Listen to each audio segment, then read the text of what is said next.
For my first story on the Kersey Channel, I'm going to tell you about my experience as a radio announcer when I was a student in high school.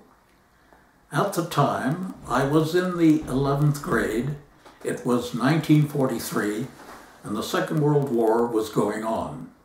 As a result of the Second World War, all of the eligible men who were of my age had been drafted, or at least people who were slightly older than I had been drafted.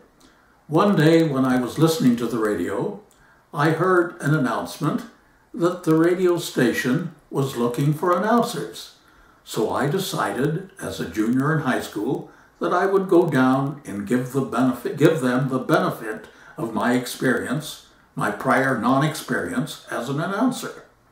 I reported to the chief of the station, and I told him I was here for the announcer job.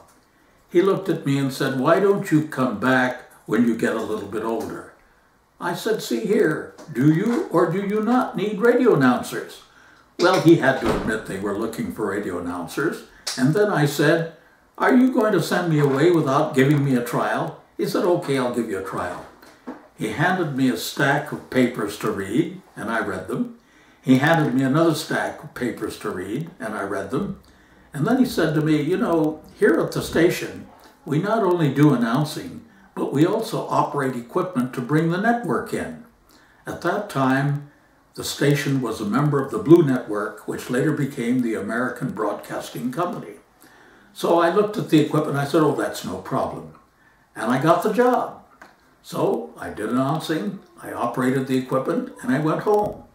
And when I was greeted by my mother, she said, "You know, I had the radio on, and there was the funniest thing. They have an announcer down there that sounds just like you." Well, I said that I got the job as a radio announcer. Well, my mother found that hard to believe. But the next day was Saturday, when I usually swept late. I got up early, and my mother said, "Where are you going?" I said, "I'm going to my job at the station as an announcer." She said, "Oh yeah," she didn't believe it. She said, "Oh, that's fine, you go ahead and do that." And I continued being an announcer during my junior year and my senior years in high school. After that, I had to go into the Army along with other people, and I will tell you what happened then in my next episode.